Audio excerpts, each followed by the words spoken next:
अस्सलाम वालेकुम, एक नए व्लॉग के साथ आपके सामने पेश खिदमत है। हम आज बात करेंगे मौलाना फजल रहमान यानी कि JUIF के सरबरा और पाकिस्तान तहरीक इंसाफ का जो वफ्द गया था उनसे मुलाकात करने चंद रोज़ कबल, और हमने ये देखा कि दोनों ने एक पोडियम पर जॉइंट प्रेस कॉन्फ्रेंस की। और लेट्स नॉट फॉरगेट कि जो चीज़ कही जाती है और जो चीज़ नहीं कही जाती, कभी कभार ना कहने से भी कुछ चीज़ें अया हो जाती हैं और कभी कभार कहने से भी अया नहीं होती। तो लेकिन यहाँ पर आज हम टेरियन वाइट केस के हवाले से भी बात करेंगे, so please watch this till the end because we can tell you something very very interesting. तो फजल रहमान साहब ने ज़ाहिर है इस तरह की गुफ्तगू की कि हमें मुश्तरका लाहे अमल बनाना चाहिए, हमें आगे बढ़ना चाहिए, लेकिन उन्होंने कहीं भी ये नहीं कहा कि हम साथ रहेंगे। उन्होंने सिर्फ ये कहा कि ऐसे मुलाकातें होनी चाहिए, होती रहनी चाहिए। और ही वॉज वेरी वेलकमिंग। और असद कैसर साहब वॉज देयर, उमर अयूब साहब वॉज ऑल्सो देयर। लेकिन उमर अयूब साहब ने बड़ा कंस्पिक्यूअस एक स्टेटमेंट दिया। उन्होंने कहा मशर चकज़ई साहब हमारे ज़ाहिर इत्तेहादी हैं, आईन तहफ़्फ़ुज़ जो मूवमेंट चला रही है पाकिस्तान तहरीक इंसाफ, उसमें ज़ाहिर है उनका भी एक बड़ा कलीदी किरदार है। और हमें पता है कि मशर चकज़ई और फजल रहमान साहब के ताल्लुकात कैसे हैं। तो इन एनी केस हमें इस जॉइंट प्रेस कॉन्फ्रेंस में आप अगर देखें तो इत्तेफाक से ज़्यादा निफाक है। उसके अलावा आ जाते हैं कि आपको पता है कि असद कैसर साहब क्यों इतनी उम्मीद क्यों है उनको मौलाना फजल रहमान से, और इतनी ज़्यादा बार बार बढ़ चढ़ के वो जाने की कोशिश क्यों करते हैं। क्योंकि आपको याद होगा हर मुलाकात में असद कैसर साहब ने पहल की है। तो ये हमें पता है कि गंडापुर साहब का मसला है असद कैसर साहब के साथ, और गंडापुर साहब का मसला मौलाना फजल रहमान साहब के साथ भी है। तो ये मुझे तो हुब्बे हुसैन से ज़्यादा बुग़्ज़े माविया का मामला नज़र आता है। फिर आ जाए जनाब, ये हमारी पाकिस्तानी सियासत है ना, वो एक शाहरुख खान का गाना है, हर घड़ी बदल रही है रूप ज़िंदगी, कभी है छाँव कभी धूप ज़िंदगी। तो परवेज़ इलाही साहब इज़ आउट ऑफ जेल, और अब ये मसलहत की चाबी किसने लगाई और किसकी चाबी चल गई अब हमें नहीं पता, लेकिन है तो मसलहत की चाबी। और देखिए ये हम ना भूलें कि ये जो वज़ारत दाखिला के ऊपर एक गोली या तीर चलाया गया है वो अपने ही किसी मोर्चे से चलाया गया है। क्योंकि ऐसे कैसे हो सकता है कि उनके दौर में केसेस बने और उसके अलावा फिर उनके दौर के जैसे ही उनका दौर ख़त्म हो केसेस ख़त्म हो जाए। तो परवेज़ इलाही साहब ने नहीं केस, आपको पता है कि एक मजहबी सियासतदान है, लेकिन उनकी कामयाबी का राज आई थिंक वो चौधरी ख़ानदान का इकट्ठे रहना था। लेकिन अब जब जाहिर है कि वो अलग अलग पेज पे हैं, पंजाब में जाहिर है कि परवेज़ इलाही साहब माइट हैव पिवटल रोल कि वो आगे जाके पार्टी को लीड कर सकें, क्योंकि हमाद अज़हर साहब भी रीसर्फेस कर गए हैं। लेकिन इसीलिए मुझे इसमें थोड़ा सा कॉल और फिर में तजाद नज़र आता है। बिकॉज परवेज़ इलाही साहब इस ज़बान जिन्होंने पहले भी कहा था कि असेंबलियाँ नहीं डिज़ोल्व होनी चाहिए थी, हमें असेंबलियाँ नहीं डिज़ोल्व करनी चाहिए थी, हमें असेंबलियों से नहीं निकलना चाहिए था। और तो जाहिर है कि वो कुछ गलतियों की निशानदेही इमरान खान साहब से करते रहे हैं। तो हम ये उम्मीद कर रहे हैं कि अगर परवेज़ इलाही साहब थोड़ी सी अगर कोई बातचीत का दौर शुरू करें, कोई पॉजिटिव लाहे अमल आए सामने, तो उस पर हमाद अज़हर साहब अगर आ गए तो ये बात तो आप भूल ही जाइए। क्योंकि हमाद अज़हर साहब का जो फोकस है वो थोड़ा डिफरेंट है। वो जाहिर है वो जारहाना सियासत करना चाहते हैं, और of course Pervaiz Elahi won't have the whole stage, क्योंकि फिर इमरान खान साहब ने हमाद अज़हर साहब को भी ऐसे वक्त में रीसर्फेस होने को कहा है जब परवेज़ इलाही साहब भी बाहर आ गए हैं। एक और इसमें ज़ाहिर है बात पता चलती है, आपको पता है कि कल लाहौर हाई कोर्ट के चीफ जस्टिस ने भी बहुत ही ज़बरदस्त बातें की, और उन्होंने कहा कि हमें अर्श वाले खुदा से डर लगता है, फ़र्श वाले खुदाओं से डर नहीं लगता, और हमें उनसे ही डरना चाहिए वो जो अर्श पे है।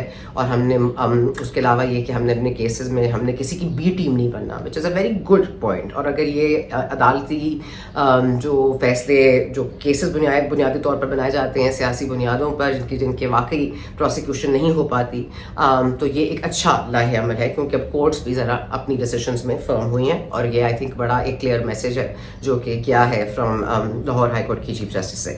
उसके अलावा जनाब हम आ जाते हैं, अब आपको पता है कि इमरान खान साहब के ऊपर कोई 200 केसेस तो वो कहते रहते हैं, लेकिन 152-53 तो हैं। अब उसमें से एक है इद्दत में निकाह वाला केस। अब अजीब बात अभी देखिए کہ یہ کیس جو تھا پہلے ایک محمد حنیف نامی شخص نے یہ پٹیشن فائل کی کہ عدت میں نکاح ہوا اور عدت میں نکاح نہیں ہو سکتا اور یہ وہ.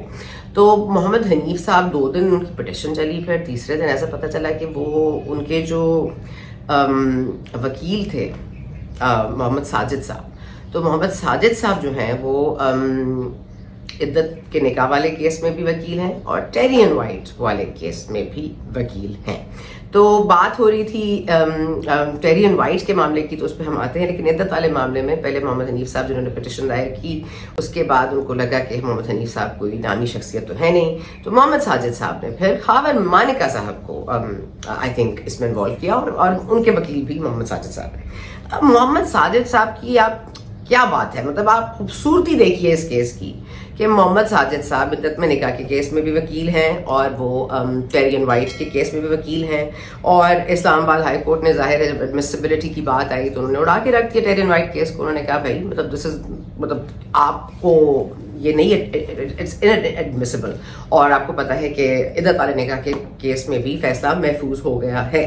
اب محمد ساجد صاحب کا اس میں سے پلیز ان سے ذرا پوچھنا چاہیے کہ بھائی آپ کا لوکل سٹینڈ ہے کیا, آپ کا انٹرسٹ کیا ہے, مطلب آپ یہ کیوں چاہتے ہیں کہ عدت کے نکاح کے کیس کے حوالے سے بھی آپ بڑھ چڑھ کے حصہ لے رہے ہیں, ٹیرین وائٹ کے حوالے سے بھی آپ کو بڑی فکر ہے, اور آپ کوئی پتوکی گجو ماتا میں رہنے والے مطلب کسی آدمی کو اس لڑکی کی فکر ہے جس کے سر پہ باپ کی شفقت نہیں ہے یا باپ کی شفقت کے سائے سے محروم ہے. یہ درد محمد ساجد صاحب کے دل میں کیوں جاگ رہا ہے؟ نہ ٹیرین وائٹ نے ان سے ملاقات کرنے کی کبھی کوشش کی, نہ سیتا وائٹ کبھی ان کے سامنے آئیں, وہ اپنی زندگی میں مگن ہے ٹیرین وائٹ, لیکن یہاں پر بیٹھے ہوئے ہمارے محمد ساجد صاحب, ان کو بہت تکلیف ہے. ان کو یہ تکلیف ہے کہ بھائی وہ بیٹی بچائی باپ کے سائے سے محروم نہ رہ جائے, اس لیے مہربانی کر کے اس کیس کو سنا جائے. مطلب یہ کیا معاملہ ہے؟ اگر آپ نے کسی کو ٹرائی کرنا ہے, کسی کے اوپر مقدمہ بنانا ہے, کسی کو جیل میں ڈالنا ہے, تو فار گاڈس سیک کوئی ایسے کیسز تو سامنے لے کر آئیے جس میں کوئی انٹیگریٹی ہو, جس میں کوئی مطلب کوئی اکاؤنٹیبلٹی ہو, جس میں کوئی بلیویبلٹی ہو, جس میں مطلب کچھ تو ہو. آپ ہیں کون بھائی؟ مطلب محمد ساجد صاحب آپ ہیں کون کہ آپ کو یہ کیوں فکر ہے اتنی ٹیرین وائٹ کی؟ آپ کیوں نہیں بیچاری اچھی خاصی زندگی گزاری ہیں برطانیہ میں, آپ ان کو ان کی جان چھوڑیے, آپ یہاں پہ اپنے جو کرنا ہے آپ کو کیجیے. آپ کا کوئی مطلب کوئی اس میں بنیادی بات آپ کو یہ کیوں آپ یہ کر رہے ہیں؟ مطلب محمد ساجد صاحب ہیرو ہیں, لیکن وہ کس فلم کے ہیرو ہیں یہ مجھے نہیں پتا. اور اس کے بعد ظاہر ہے کہ یہ یاد رکھا جائے کہ جب ہم یہاں پہ کیسز بناتے ہیں, جب ہم یہاں پہ چور ڈاکو کے نعرے لگاتے ہیں, سیاستدانوں کے حوالے سے بات کرتے ہیں, تو پلیز ریممبر کہ ہم پھر دوبارہ سے وہی چلے جاتے ہیں کہ بھائی یہ کیس سٹینڈ نہیں کرتا, یہ تو اس کی تو منی ٹریل کی ضرورت نہیں تھی, یہ تو پناما تھا, یہ تو پناما سے اقامہ نکل گیا. So let's keep the integrity of our courts and the integrity of the cases really like precise and تاکہ مطلب genuinely ایک انٹیگریٹی کا سوال ہے. محمد ساجد صاحب کی بھی انٹیگریٹی کا سوال ہے کہ محمد ساجد صاحب تمہیں تکلیف کی ہے, تسی نہ تکلیف کرو, تسی آرام نال بہو. اور آف کورس اب یہ ٹیرین وائٹ والا کیس تو ظاہر ہے اب اڑا دیا ہے کورٹ نے, لیکن اب عدت والے نکاح کے کیس میں کیا ہوتا ہے, آئی ایم شیور محمد ساجد صاحب اس کے لیے پر امید ہوں گے اور دعا بھی کر رہے ہوں گے کہ کچھ ایسا ہو جائے. لیکن اگین محمد ساجد صاحب تو کون, میں خواہاں.